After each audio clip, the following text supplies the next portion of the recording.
আত্মসহায়ক গোটৰ সদস্যসকলৰ বাবে ইণ্টাৰনেশ্যনেল য়োগা ডে 2026ৰ বাবে ৰেজিষ্ট্ৰেশ্যন প্ৰক্ৰিয়া আৰম্ভ হৈ গৈছে আৰু গোটৰ সদস্যসকলে কিন্তু এই যিখন ফৰ্ম দেখা গৈছে এইখন ফৰ্ম সকলোৱে ফিল আপ কৰিব লাগিব অৰ্থাৎ ৰেজিষ্ট্ৰেশ্যনটো কমপ্লিট কৰিব লাগিব তো কেনেকৈ আপোনালোকে ৰেজিষ্ট্ৰেশ্যন কৰিব আৰু ইয়াতে আপোনালোকে কেনেকৈ প্ৰচেছটো কমপ্লিট কৰিব সকলো দেখুৱাই দিম আপোনালোকে ভিডিঅ'টো সম্পূৰ্ণকৈ চালে সকলো বুজি পাব এতিয়া ৰেজিষ্ট্ৰেশ্যন 21 জুনৰ ভিতৰত কৰিব লাগিব অৰ্থাৎ 21 জুনৰ আগলৈকে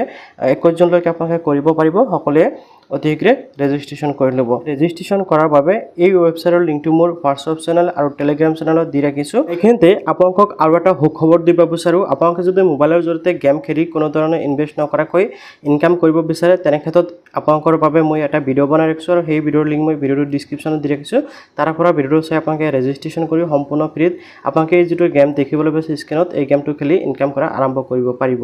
তো ভিডিঅ'টোৰ ডিছক্ৰিপশ্যনৰ লিংক আছে তাৰ পৰা ৰেজিষ্ট্ৰেশ্যন কৰি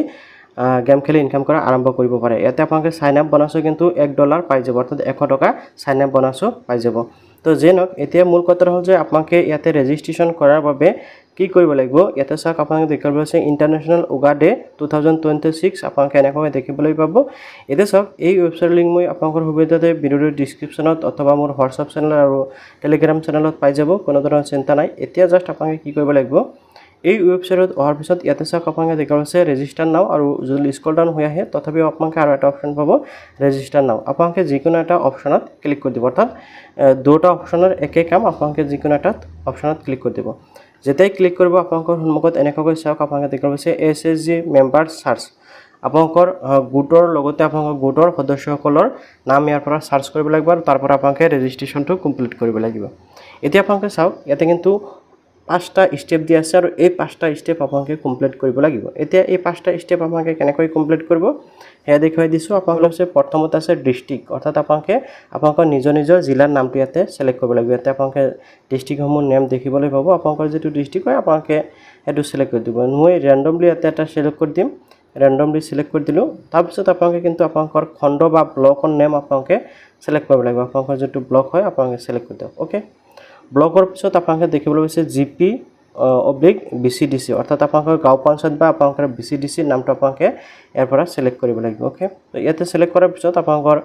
BCDC বা গাঁও পঞ্চায়ত সিলেক্ট কৰাৰ পিছত ইয়াতে চাওক আপোনালোকে দেখিবলৈ পাইছে ভিলেজ বা আপোনালোকৰ গাঁৱৰ নামটো আপোনালোকে ইয়াৰ পৰা কি কৰিব সিলেক্ট কৰি দিব ওকে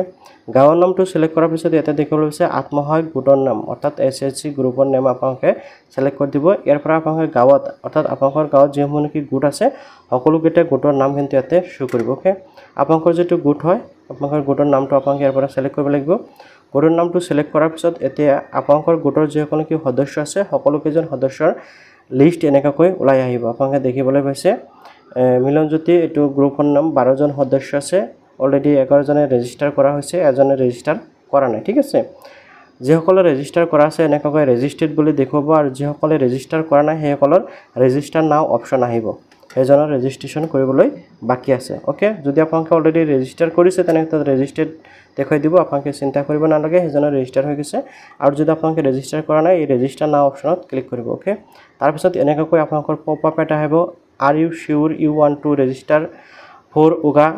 সংগম 2026 আপোনালোকে জাষ্ট ইয়াতে ওকে অপচনত ক্লিক কৰিব ওকে অপচনত ক্লিক কৰাৰ লগে লগে যিজন ব্যক্তিৰ আপোনালোকে ৰেজিষ্ট্ৰেশ্যন কৰিব য়োগা সেশন আপোনালোকে দেখিবলৈ পাইছে এনেকৈ ব্যক্তিজনৰ নাম আহিব লগতে ব্যক্তিজনৰ নাম গ্ৰুপৰ নাম ভিলেজ ডিটেইলছ সকলো ডিটেইলছ ইয়াতে আহি যাব তাৰপিছত ইয়াতে আপোনালোকে দেখিছে মোবাইল নাম্বাৰ ইয়াতে আপোনালোকে মোবাইল নাম্বাৰটো এন্টাৰ কৰিব পাৰিব যদি মোবাইল নাম্বাৰটো এন্টাৰ কৰিব লগা আছে এন্টাৰ কৰিব তাৰপিছত ইয়াতে আপোনালোকে tap to take a selfie or upload photo ঠিক আছে ইয়াৰ পৰা কিন্তু আপোনালোকে এটা ফটো আপলোড কৰিব লাগিব ওকে আপোনালোকে ফটোটো আপলোড কৰি দিব ফটোটো আপলোড কৰাৰ পিছত ইয়াতে চাওক কনফাৰ্ম ৰেজিষ্ট্ৰেশ্যন অপচন ক্লিক কৰিব তাৰ আগতে কিন্তু আপোনালোকে মোবাইল নাম্বাৰটো এন্টাৰ কৰিব লাগিব ঠিক আছে তাৰ পিছত আপোনালোকে কনফাৰ্ম ৰেজিষ্ট্ৰেশ্যন অপচন যেটো দেখাব আছে ইয়াতে ক্লিক কৰিব লাগিব ইয়াতে ক্লিক কৰাৰ লগে লগে কিন্তু আপোনালোকৰ নেকৈ ডিটেইলছসমূহ শো কৰিব আপোনালোকে দেখিবলৈ পাইছে এতিয়া আপোনালোকে ৰেজিষ্টাৰ্ড অপচন দেখিব আছে ৰেজিষ্টাৰ কিন্তু এজনৰ হৈ গৈছে ওকে তো আপোনালোকৰ ৰেজিষ্ট্ৰেশ্যনটো এনেকৈ কমপ্লিট হ'ব আপুনি জাষ্ট ইয়াতে